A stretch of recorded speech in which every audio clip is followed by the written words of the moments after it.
দেশের কয়েকটি জেলার নদীর পানি বাড়তে শুরু করেছে। পর্যবেক্ষণাধীন স্টেশনগুলোর মধ্যে দুটি নদীর পানি দুটি জেলার দুটি স্টেশনে বিপদসীমার উপর দিয়ে প্রবাহিত হচ্ছে। এর মধ্যে তিস্তা নদীর পানি গাইবান্ধার তারাপুর স্টেশনে এবং কুশিয়ারা নদীর পানি সিলেটের ফেঞ্চুগঞ্জ স্টেশনে বিপদসীমার উপর দিয়ে প্রবাহিত হচ্ছে।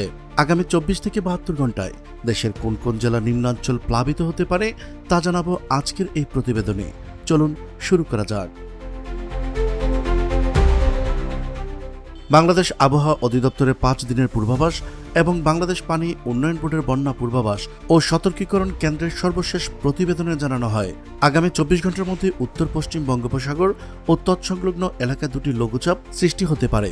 মৌসুমী বায়ু বাংলাদেশের উপর মোটামুটি সক্রিয় থাকায় আগামী কয়েকদিন দেশের বিভিন্ন অঞ্চলে বৃষ্টির প্রবণতা অব্যাহত থাকবে এবং আগামী 5 দিন পর বৃষ্টিপাতের প্রবণতা আরও বাড়তে পারে বলে পূর্বাভাসে উল্লেখ করা হয়। বন্যা পূর্বাভাস ও সতর্কীকরণ কেন্দ্র জানিয়েছে, পর্যবেক্ষণাধীন 127টি পানি সমতল স্টেশনের মধ্যে বর্তমানে দুটি স্টেশনে নদীর পানি বিপদসীমার উপর দিয়ে প্রবাহিত হচ্ছে। এর মধ্যে গাইবান্ধার তারাপুর পয়েন্টে তিস্তা নদীর পানি বিপদসীমার 8 সেন্টিমিটার এবং সিলেটের ফেঞ্চুগঞ্জ পয়েন্টে কুশিয়ারা নদীর পানি 16 সেন্টিমিটার উপর দিয়ে প্রবাহিত হচ্ছে।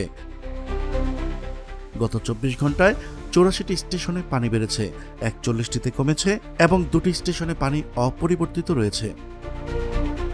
এদিকে দেশের মধ্যে গত 24 ঘন্টায় সবচেয়ে বেশি 138 মিলিমিটার বৃষ্টিপাত হয়েছে সুনামগঞ্জের মহেশখোলায়, নেত্রকোনার দুর্গাপুরে 107, পটুয়াখালীতে 94, বরগুনায় 91 এবং পাবনায় 75 মিলিমিটার বৃষ্টিপাত রেকর্ড করা হয়।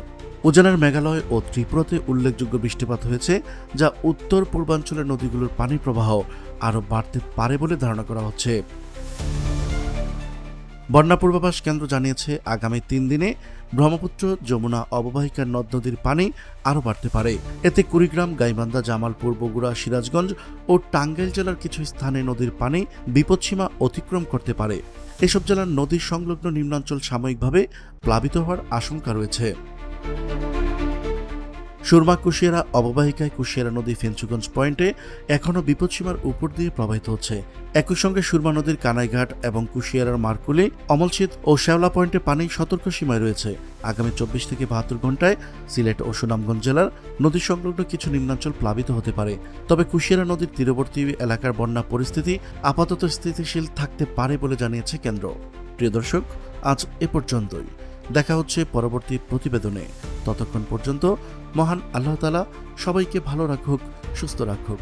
আল্লাহ হাফেজ।